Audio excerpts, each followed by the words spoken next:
Welcome to the Marketing Boost Solutions Podcast, the #1 source for proven solutions to all your marketing challenges.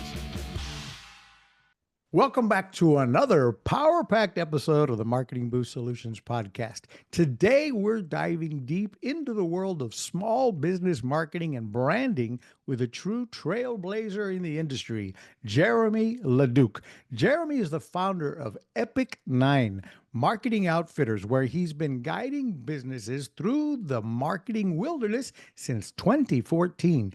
He's also the co-host of Marketing Trailblazers, Fireside Chats with Trailblazing CMOs, author of Climb, The Risk and Rewards of Elevating Your Brand, and the mastermind behind Climb Club, theclimbclub.com, helping entrepreneurs scale new heights in their marketing journeys. Today, we'll tackle burning questions every small business owner has, like when should you start paying for marketing?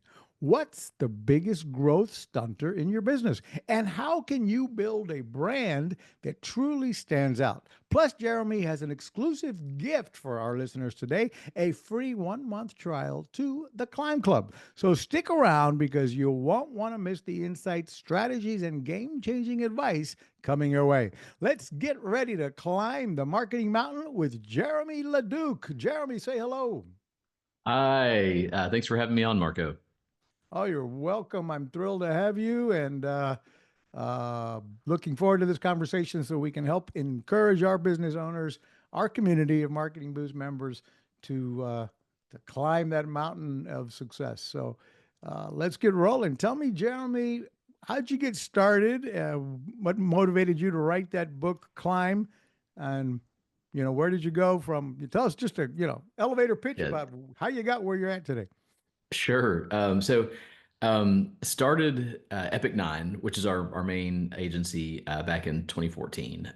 That came after several years of freelancing and working for another agency, and really had the passion to launch out, do something on my own. I felt I could do it better than the company I was working for, and help small businesses, help the folks that I saw every day in our town that had a great product or a great service, but just were struggling with their marketing. Back in 2014, it was a completely different landscape with marketing tactics and whatnot. I saw a lot of small businesses getting taken advantage of, right? That was kind of like the heyday of the SEO scams, right? People calling you on the phone, I'll get you, #1 in Google, just pay us, $2,000 a month, that sort of thing. So launched out, started working with small kind of mom and pop type businesses in our town. But as the economy changed, as technology and marketing changed and evolved, we had to change and evolve with it. And so Epic 9 kind of made a shift to really working with larger businesses that are around that 5 million to 50 million a year in revenue mark. However, like our heart and our passion's always been to help the underdogs and those people that are, you're out there grinding every day, trying to get your business off the ground and get it going.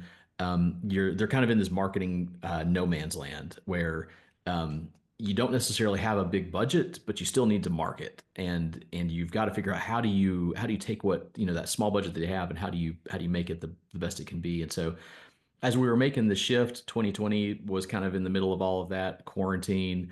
And so I had a little extra time on my hands. And so I sat down and wrote kind of what I had at that point had experienced with a lot of our small business clients. And I really wanted to get it written down so it could be a tool to help small businesses DIY their own marketing. And that's really what it is.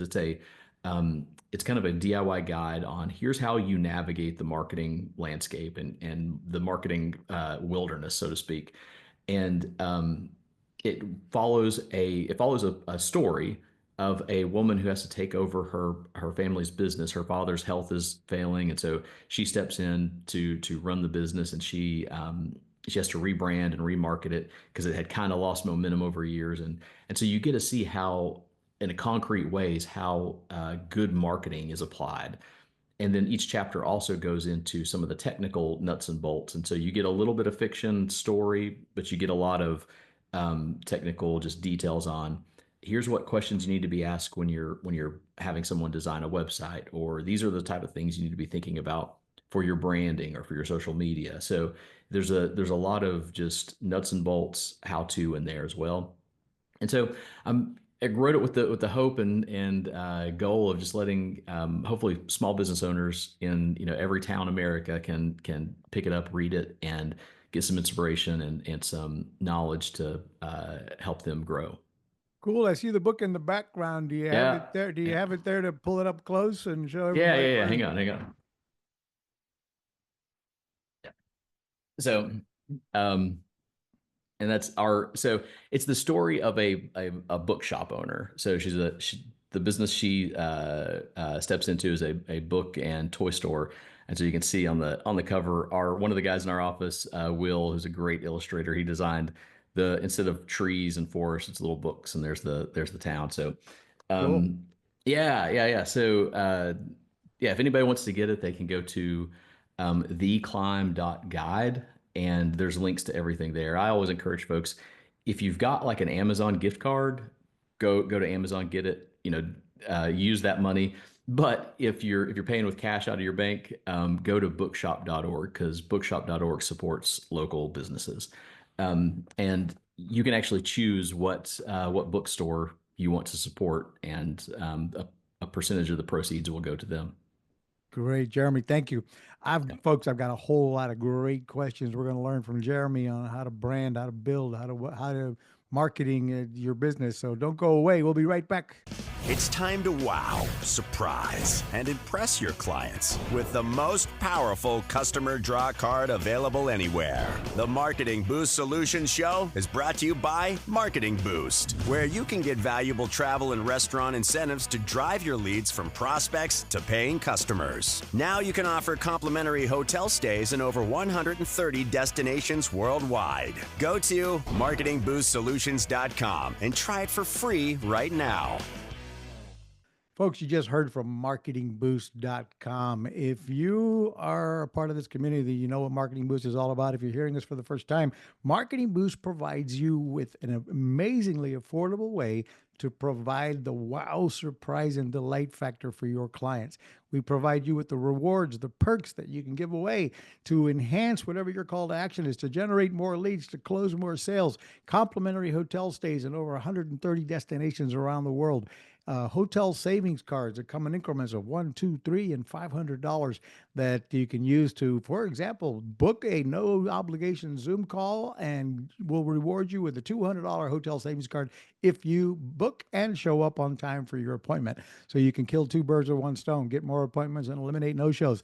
And there's restaurant savings cards and more. We provide you with all kinds of training and ideas on how to use these incentives to build your business. We're back with Jeremy talking about marketing and branding, and I've got a lot of questions for him here, the author of the book Climb. Jeremy, can you tell me, what is your definition of the difference between, for example, advertising versus marketing? So I tend to think of marketing as really any way that you're attempting to get your brand out there in front of people, getting eyeballs on your brand, right? Advertising is really when you pay for it, right? It could be anything from a non-profit sponsorship to, you're paying for streaming TV ads. It's anytime you're putting the dollars behind it. That's the simplest way I can think of it. I think marketing and advertising are kind of just it's kind of all in the same bucket. One just costs you money, one costs you time, resources, and creativity.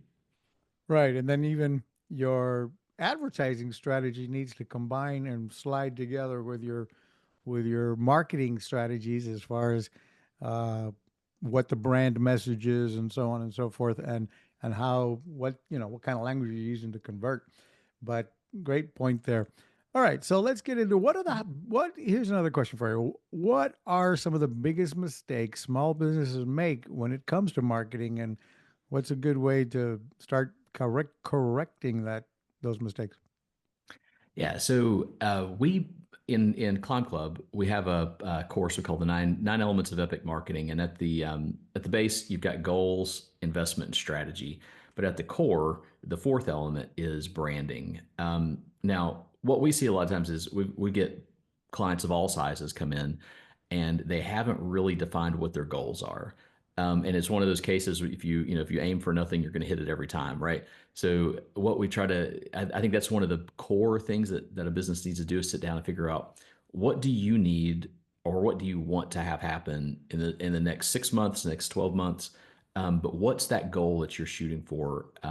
Because if you don't have that goal in mind, it's impossible to know if your marketing worked or not. Um, we joke sometimes when when a client will come in and will say, "Well, I want more business," and we're like, "Well, we can be your customer, and there you got more business, right?" So we try to get people to drill down and find a specific, measurable, achievable, relevant, and time bound goal, that SMART goal. So I would say that's the foundation of any good marketing plan. But the core and what makes all your marketing either easier or harder is going to be your branding. So the big mistake that I see a lot of local businesses making is they play it safe. They play it safe with their brand, whether they're just beginning or they're 10 years old. I see a lot of businesses that, for a lack of better description, just have a boring brand. And the risk there is that you are forgettable. Um, you can see this a lot with service industries. So if I'm a plumber, and marketing's not really my thing, I like to go and I like to kind of do my craft, or I'm an electrician, or you pick the industry. Um, when you start a business, you kind of look out across the landscape and say, okay, this guy over here is doing really well, or this lady over here is doing good.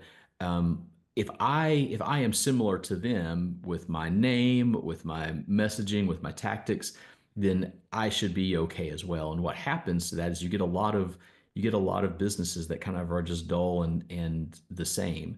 We are in the foothills of the Smoky Mountains, Great Smoky Mountain National Park, best national park in the country. We love it. It's beautiful. But what happens is we get pages and pages, like thousands of businesses that start with Smoky Mountains. It's Smoky Mountains this, Smoky Mountains that, or Foothills. Foothills is another one. Foothills this, Foothills that. And it all just kind of sounds the same. And they all tend to look the same. They'll have, mountains in their logo, and none of them are distinct. And the danger there is that you blend in and you're forgettable. And so what happens is any money that you're putting behind forgettable advertising or forgettable marketing is you're just throwing it away, because the job of your marketing, the job of your branding, the job of your advertising is to be memorable. It's to stick in that person's mind so that when they come to that point where they need to buy your service or your product, they can think of you, they can remember you, and you stand out. And so what we encourage people, we've had the opportunity to help name several businesses, and it's one of my favorite things to do, because it's you get to, at the very heart of the business, you get to say, all right, what's that personality of the business going to be? And so when we're able to kind of steer people into being a little more distinct and adventurous, for lack of better words, it comes out really well. And it's counterintuitive, right? It feels a little risky to do things that everybody else isn't doing, but it's one of those situations where everybody else is zigging, you need to zag, right? If everybody else is going over here, for you to stand out and for your brand to grow, you need to go in a different direction. Now, it's not doesn't mean you bet the farm, and you make just dumb risks. You make calculated risks, but um, I'd say the biggest mistake is people playing it safe, both with their branding and naming, and with their advertising. Wow, that's some good advice there. But how would you say, or what would be the difference between marketing and branding? Again, the first was Yeah. advertising versus marketing. Now I'm kind of asking, how do you kind of define the difference between marketing and branding, and why does it matter? Yeah, so I think branding is part of marketing, right? Marketing is this big bucket. I put kind of you just throw everything that about getting your business out there to the world. It holds everything, and branding is a big chunk of that. So, um, what I tend to think of as branding is it's this kind of organic space where what you want your business to be and the personality and the visual, the messaging, everything, what you want your business to be, what people perceive it as, and what it actually is, all kind of it's that point where all those three things meet, right? So you might want your business to be this, high quality luxury brand, but if people aren't perceiving it as that, that's not your brand, right? And so it's where those three things where your hopes and desires for your business, what people actually experience with your business, and what your business actually is. It's where they come together. What the kind of the concrete parts of branding, your name, your logo, your if you have a tagline, that just the personality of your business. I think one of the best businesses is out there that is just really they did something a little odd, a little risky, and it's really paying off for them is Duolingo. And you can, if you're not familiar with kind of what Duolingo's brand is, it's the language learning app, and they've got a little owl as a mascot. And that owl it's just kind of off the chains. They're all over social media. They're getting millions of views on most of their videos, and it's a language learning app, right? And so they were able to be a little risky with their marketing and their branding, and they stood out. And that's the key. They were memorable and they stood out. Their competitor, Rosetta Stone, I don't even know if they're in business anymore. I haven't heard them in a long time, but Duolingo is blowing up. And I think that's just one anecdotal case of how that plays out. But yeah, Cool. I would say Cool example. yeah, branding. Yeah, thank you. Yeah, branding is just it's the way you want to present your business to the world, but it's also how they interpret it. What's the best? I mean, how would you know as a business owner? How do you know when it's time to pivot your marketing strategy and maybe, when is it time to start hiring an outside firm like yours to help revamp everything versus keep plugging away? So a couple of things, couple of I think points to have on the radar are: one, what's your budget? If you're under, I would say if you're under, this is kind of how we work it out. These are kind of law of averages here. If you are under $1 million in revenue, and you can devote 3 to 5% of your budget to your marketing, I would recommend don't hire anybody out on an ongoing basis. Do it in house. Hire out the big things. If you need a website, if you need branding, if you need maybe a video produced for something, hire that out. But do the day-to-day, month-to-month things. Do those in house. Once you get over that mark and you can devote 3,000 or more dollars a month to your marketing, that's when it makes a lot more sense to go out and pay someone. So that's one thing to keep in mind is there's things that make sense at scale that don't make sense when you're dealing with a smaller budget. Because if you have $1,000 and you come to us, for instance, or you go to a freelancer, you go to any agency, you got $1,000, 500 of that is going into the pockets of the person you're working with. And when you're dealing with that, you need every dollar of that to be working for you, not paying someone's salary, which that's fine. I mean, at some point that's good, but at that scale, you need it working for you. The other question, or the other part of the question, I think, is how do you know when to change? If you're not measuring and you're not tracking, you may never know. And so one of the elements, when we talk about the 9 elements of epic marketing, one of the elements is analytics. And so have some sort of analytics for your business. Google Analytics is free. We've got how-tos on how to get it set up. If you're less online and you're more offline, figure out ways to measure the effects of your marketing. And there are different ways to do that based on what you're what you're doing. So if you have a billboard, for instance, and you want to say, is this billboard helping me? No, if you're a plumber and if you got a billboard out there, nobody's seeing the billboard and then picking up the phone and calling you.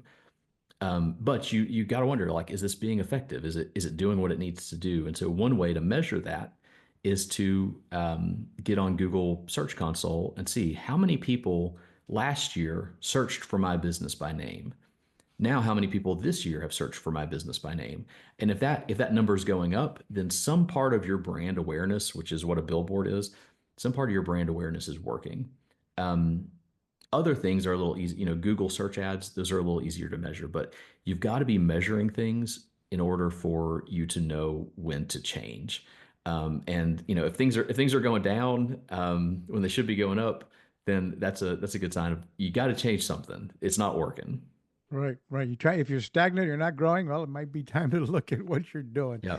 Folks, I'm really excited to tell you about another product of ours that we're launching, and that is trustbyreviews.com. In business today, Harvard studies have shown that 80% of the people are looking for reviews about your company before they pull the trigger to take action. So, how do your reviews stack up compared to your competitor? How often are you replying to the reviews that you get? Are you responding to a negative review? Do you even have any reviews? And if you do, how recent are they? Because you've got to have people are looking for consistent, relevant reviews, not one that you got from 3 years ago. So you need testimonials, you need video testimonials, you need constant flow of new written reviews across multiple third-party review sites. The best case scenario, you need reviews coming in from Google reviews, other reviews on Facebook, other reviews on trustpilot.com. Well, trustbyreviews.com, the product we're launching, helps you solicit reviews, even reward your clients with incentives for providing multiple reviews, or maybe going the extra mile and giving you a video review.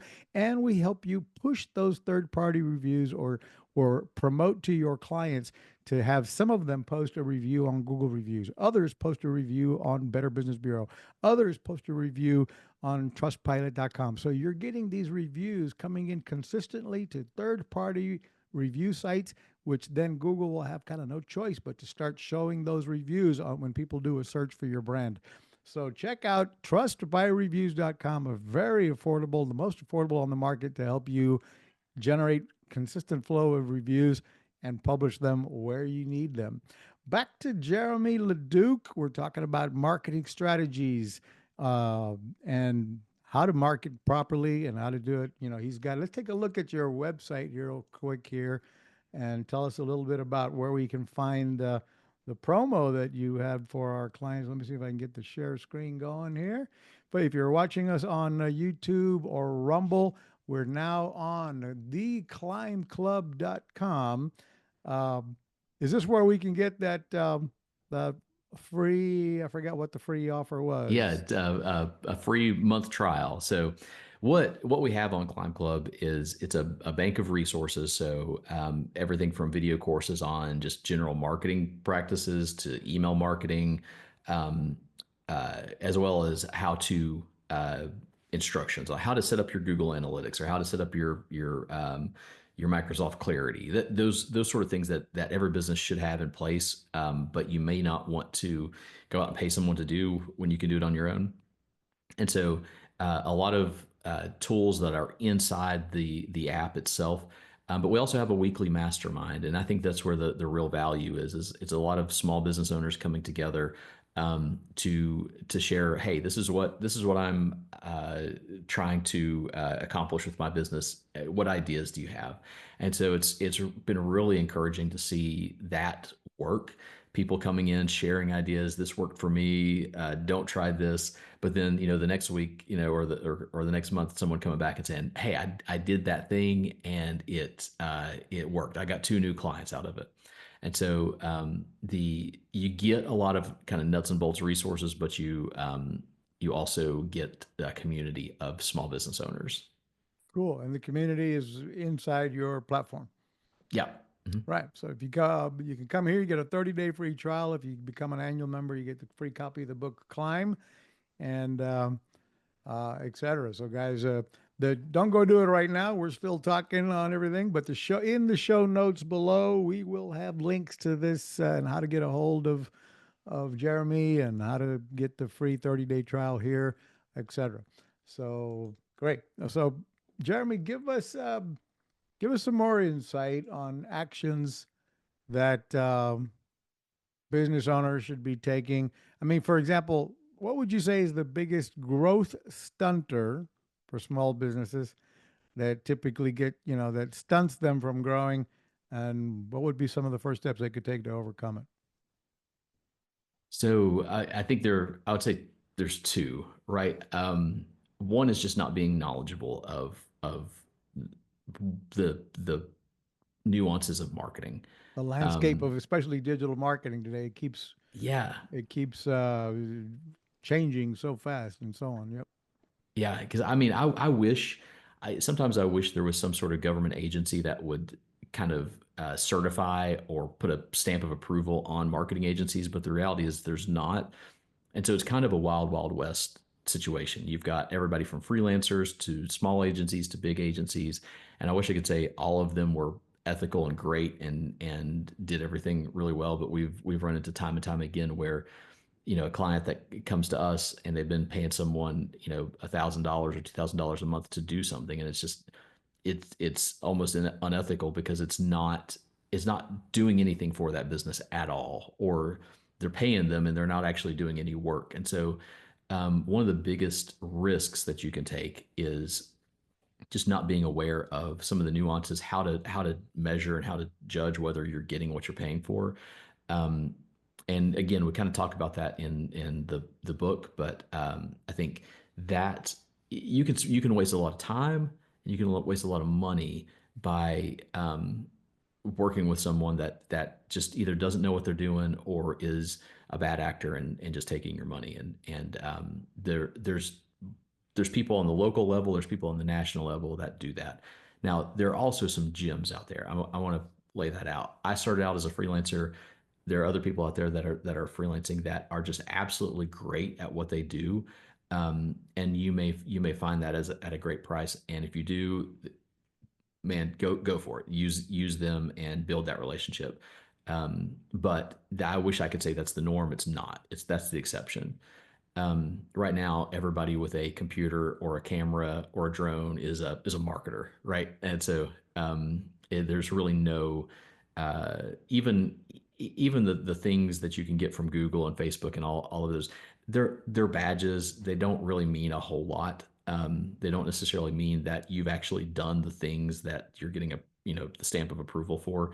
And so there's no real governing body that says, like a doctor or something or a lawyer. There's nobody that can rip the marketing label off of you, no matter how bad you are. Yeah. So Here's another quick question for you. Is there yeah. any one thing in your mind that business owners should stop doing to accelerate growth? That's a great question.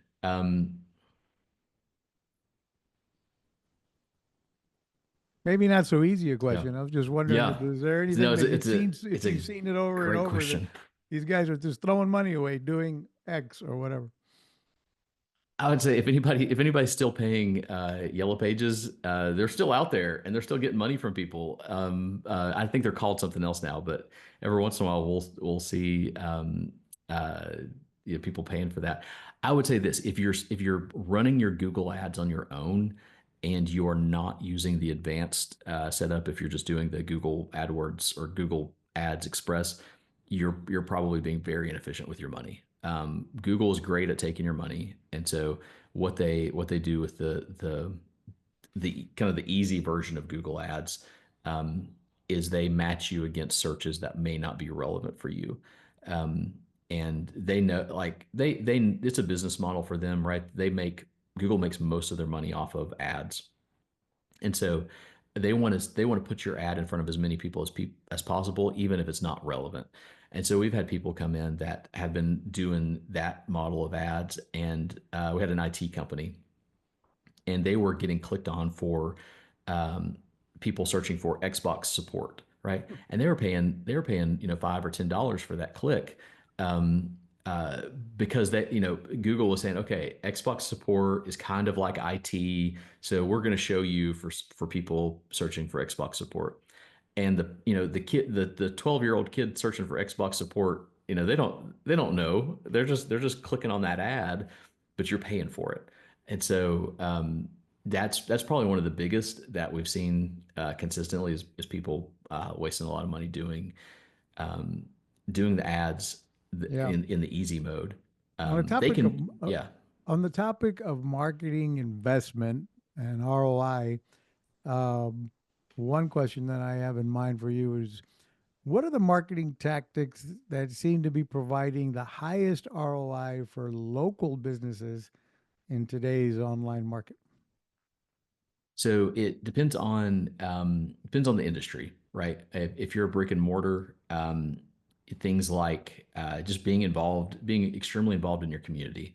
One of the if you're a brick or mortar and or a service-based business or a B2B, your local chamber of commerce is going to be one of the best resources for you. If you're not a member, it's probably one of the lowest marketing costs that you'll have to spend. It's usually somewhere between $200 and $400 a year. Um, Join and take advantage of it. So I would say start there, because that's if you have more time than money, you can network, you can tell people about what you're doing, you can introduce them to your business. Um, but you've really got to take advantage of it. You can't. It's not a passive thing. You've got to be active with it. So I'd say that's a big one. That's it. That That is an easy way to grow when you don't have marketing dollars to start throwing on ads. Is Yeah. joining multiple networking type of groups, including your local chamber of commerce and what have And you. and the Uh, other the other one I would say is nonprofits. So how if you don't have marketing dollars to use on advertising, partner up with a nonprofit, get an in-kind sponsorship, get your logo on an event or something, do something for them that doesn't cost you a lot of money, but it would be very valuable to them. And most businesses can figure some way out to do that.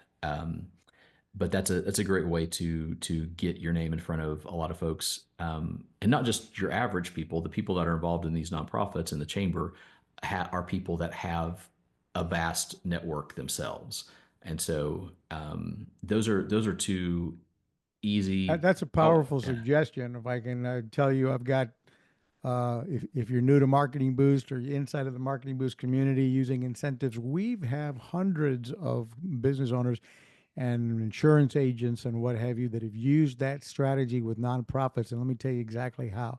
They offer to sponsor fundraising events.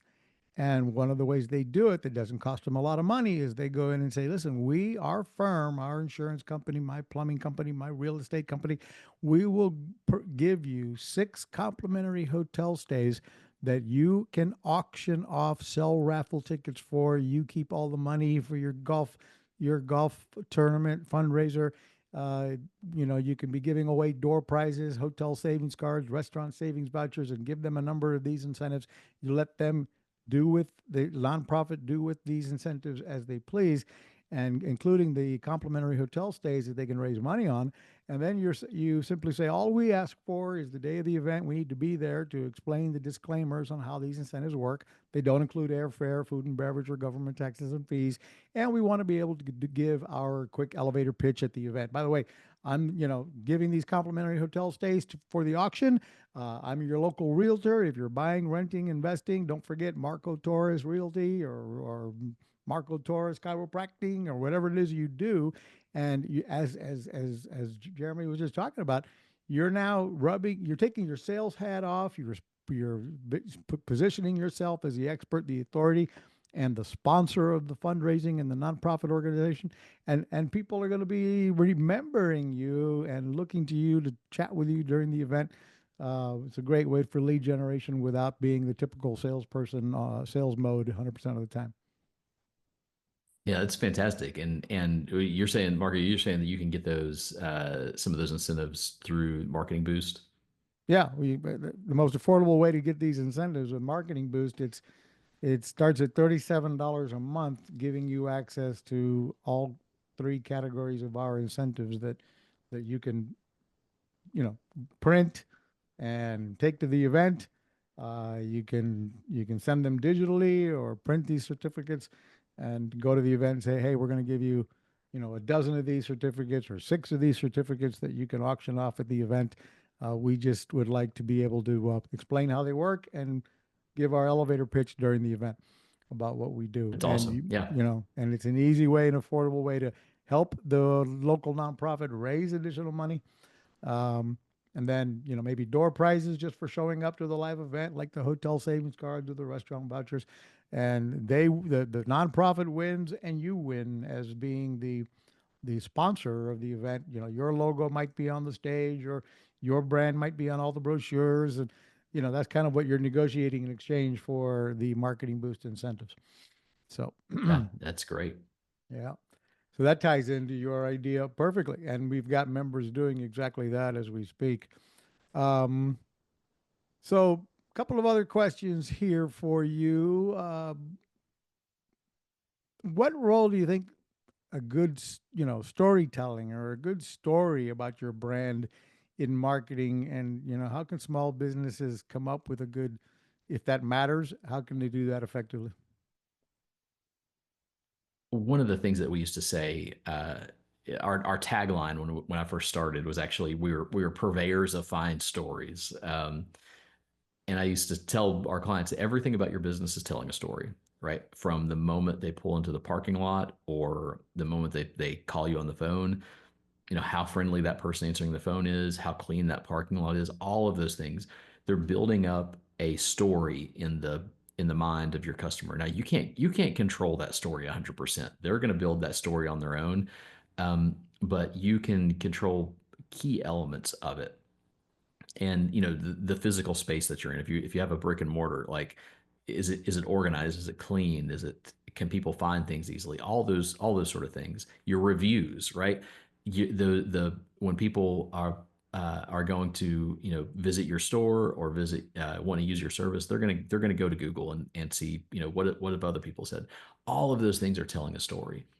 And so I would say the parts of those elements that you can control, steer them in the way that you want to tell your story.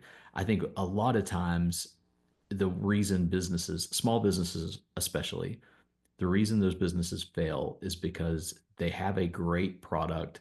They just couldn't tell the story in a way that was equal to the quality of their product or their service. And so think about how do you put yourself out there and really tell the world about what you're doing. And I'm going to go back to the distinction, and the brand awareness side of things. Um, your brand needs a personality of some sort. You don't let it be a wallflower, right? If your brand's at the dance, get out on the dance floor, bust a move, show off a little bit. Don't be a wallflower, because if you're a wallflower, you're missing opportunities.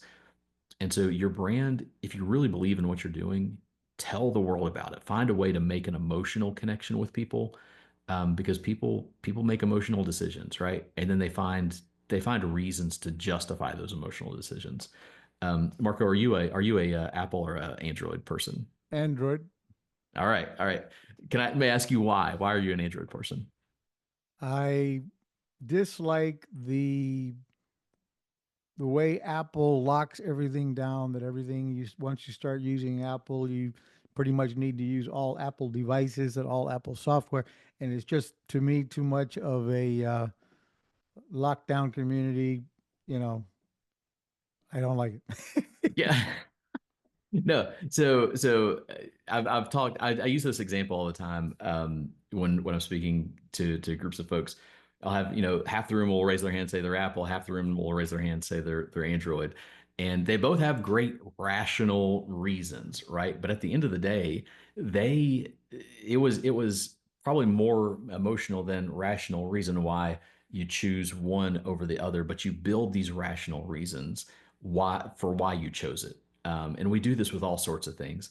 Um, we do it with business decisions. Like, how many times have you gone to look for a service or looked for a product and you spotted the one that you want, right? Like it catches your eye and you're like, oh, that's the one I want. And then you go through and you try to find reasons for why that's the best one.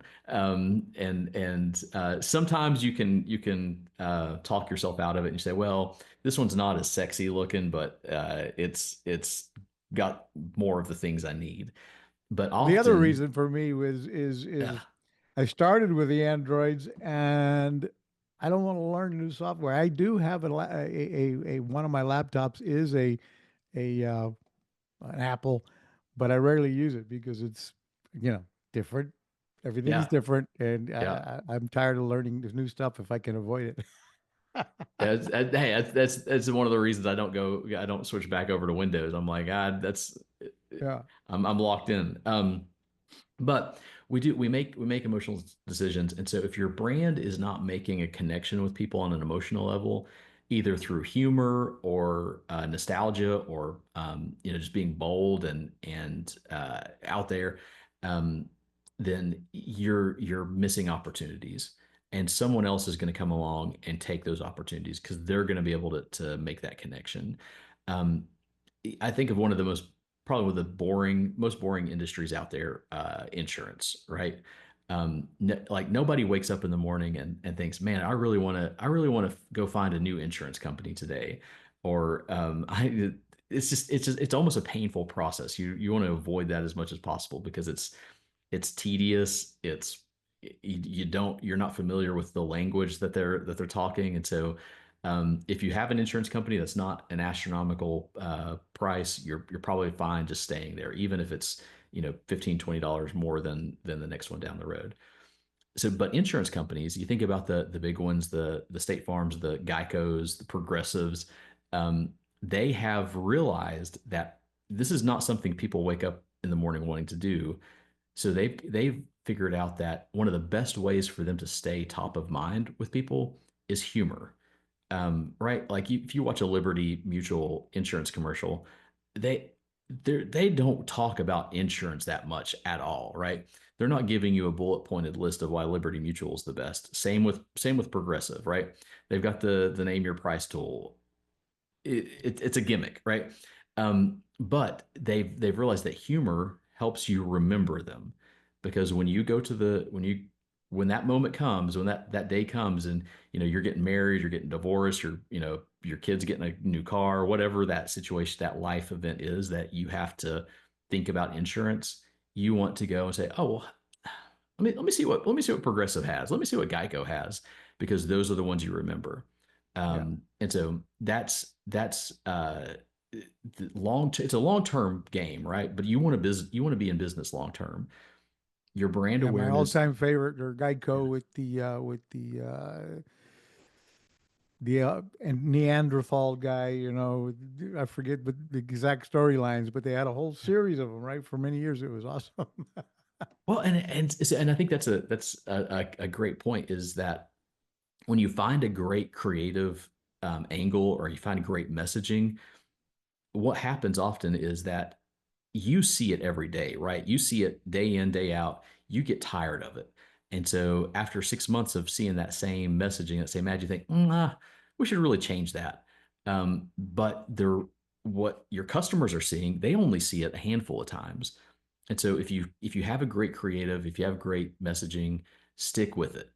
Use it for a year at least. And if you can use it for more, do it for more.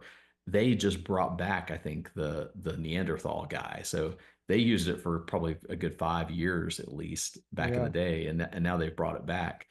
And so when you're thinking about how you message things, how you brand things, don't change a lot. It makes it hard for people to associate your brand with that memory structure. And so, Folks, I've got some yeah. fun questions coming up next for Jeremy. Don't go away. We'll be right back. Is your business on autopilot yet? Do you have automation in place to capture, nurture, and convert prospects into clients via email, SMS, ringless voicemails, appointment setting? Get all the inbound and outbound marketing tools in one place. Go to marketingboostsolutions.com for more on automating your business so you can make money while you sleep. Folks, you just heard from automationbooster.com. Now, I've been an internet marketer since 1996, and in all my years, I've never seen a product under one roof for one amazingly low price that can help you set up all of your inbound and outbound marketing strategies, your email follow-up, nurturing, text messaging, voicemail broadcasting, includes your funnel builder with over 100 free templates that include marketing boost incentives built in to give you ideas on how to reward your clients for taking certain actions. So if you don't have a CRM system, a customer relations management platform that helps you automate everything as your leads coming through your sales funnel, through your website, are you setting up automatic email sequencing workflows? Are you pushing them to your calendar? Do you have the automation set up to remind people to show up on time for your calendar appointments? If you don't have all that, Automation Booster makes it easy. We have a Zoom tech support team available to you, ongoing free support, so to help you set up everything you need so that your system, your automation can work for you while you sleep. Even on weekends, this system is operating with AI and helping you generate leads, convert them, and get them booked on your calendar or getting them buying your product. Check out automationbooster.com. We're back with Jeremy, and I got a couple of questions for you before we wrap it up here. What inspired you to start Epic 9 and Climb Club? So Epic 9, I started doing graphic design and web design when I was in high school. Did it through college, and in all my education, and even kind of on the side in my previous career. And when I turned about 30 years old, I had a life change and said, the where I was at wasn't really where I wanted to be, and really the only marketable skill I had to fall back on was design, web design, graphic design. And so I jumped in, started freelancing, and did that for a few years. Needed insurance. Health insurance. I'm type 1 diabetic, so I had to get health insurance, and so got on board with a marketing agency in a town next door, and worked there for about a year. But saw a lot of deceptive practices. It was kind of a toxic environment. So I really need to get out of this. I think I can do this better. I think I can help businesses more than what they're doing. And so when the Affordable Care Act came around, that was my ticket out. I could get insurance. I could launch my own thing. Previously, I had just been doing the pretty stuff, right? The making pretty websites, pretty logos, all that sort of stuff. But one of the things I'd learned working in the business world was that all of those things need to be driving results, right? All of those things need to have some sort of business goal to them. And so when I launched Epic 9, my goal was to really help these local businesses really move the needle, get more money, stay in business. The success rate for a small business staying around past 5 years is I think it's 10 or 20% at this point. And so 80% of businesses are failing within the first 5 years. And so part of that is they aren't doing their marketing well. They're not doing their branding well. And so that was really the passion. It's I saw all the blood, sweat, and tears of local business people pouring into their business. Some people are cashing in their 401ks, right? And, after 3, 4, or 5 years, they're having to close the doors because it just didn't work. And there was no need for it, right? There's no need for it to not work. If they had people coming in the door, if they had more business, they could have stayed and they could have lived that out. And so that was really what drove me to for both Epic 9 and Climb Club was getting the resources. Let's help, let's teach, let's train, because it doesn't happen without some knowledge along the way. Exactly. What would have, for yourself or your client, what would you say was your wildest marketing experiment you ever ran, and how did it turn out? Great question. Okay. A Black Friday So promo? I don't know. I'm just kind of. we um we were always in kind of a it's a tug of war sometimes with our we'll bring kind of risky big ideas, and it's always kind of a tugging back and forth. um I would say unfortunately we haven't got to do anything like really nuts crazy off the wall. I wish we had, like, I think that sort of stuff stands out. People remember it. But one that I absolutely loved doing was we worked with an audiologist, and uh, we had this commercial that we ran and produced, and it was this guy. He was driving home, and he got a phone call from his wife or from his girlfriend, and he she was like, hey, she's like, how about we just do Netflix and chill tonight. And so he's like, he kind of gives her a weird look, or gives the phone a weird look, and he's like, all right, I'll be there around 7. And he shows up at the door, and he's got the garage door comes up, and he's got nunchucks and a drill. And she looks at him and she goes, I said Netflix and chill, not nunchucks and drills. And so that was a fun one. Uh, but sometimes it can be hard to kind of get people to buy into the humorous side, because it feels risky. But when people see it, when people engage with it, it's like, oh, it makes sense. This is Right. not as risky as it feels on the front end. Back to the storytelling and what have you. Yeah. Do you have, other than your book, and show that one more time on the screen if you would? Yeah. Your book again, folks. You want to go look for, again, in the show notes below. We'll give you links to go get the book Climb, and to go sign up for the Climb Club, free for 30 days. But is there a book or a podcast or a mentor that has shaped your marketing philosophy, Jeremy? So I'll give you two. One is How Brands Grow. It's kind of boring, but it's the textbook that everyone should have read if they ever taken a marketing class. It's not in schools. Schools are teaching something different, but it's what should be in schools. It's How Brands Grow. It was produced by a couple of people out of the Ehrenberg Bass Institute in Australia. And the Ehrenberg Bass Institute is essentially a research body for some of the largest corporations in the world. And they study what what makes marketing effective. How do businesses actually grow? And so there's a lot of charts and figures in it, but it applies to large businesses and small businesses. Some of the principles and tactics that they talk about. So that's one. The other one is, I would say, is Alchemy by Rory Sutherland.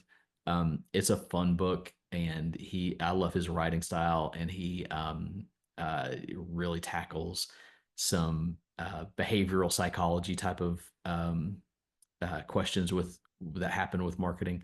Um, and it's good. Cool.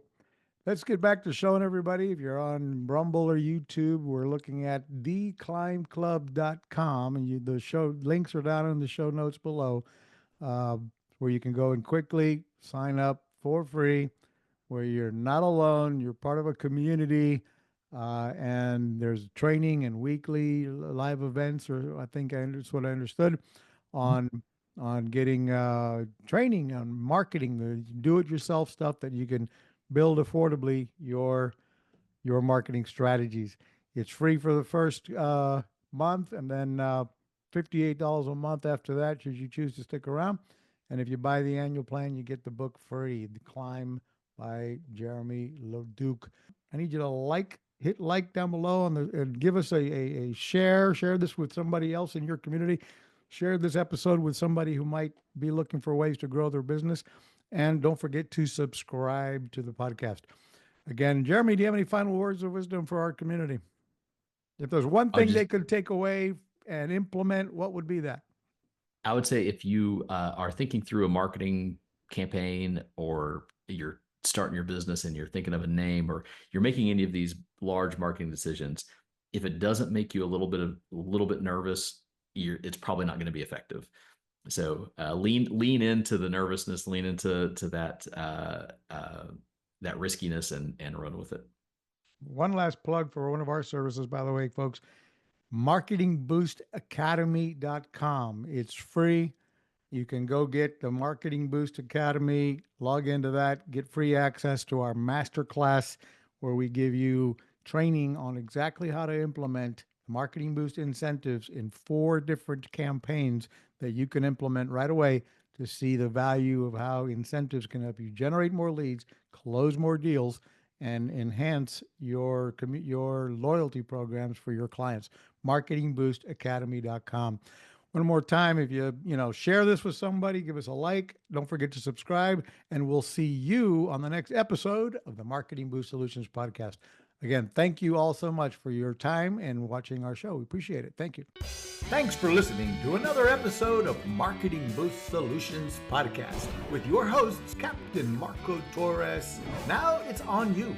Take the next step now. Go to marketingboostsolutions.com for more on how you can wow, delight, and surprise your clients with the most amazing draw card on the planet. So stay thirsty, my friends. Stay thirsty for knowledge. See you next time.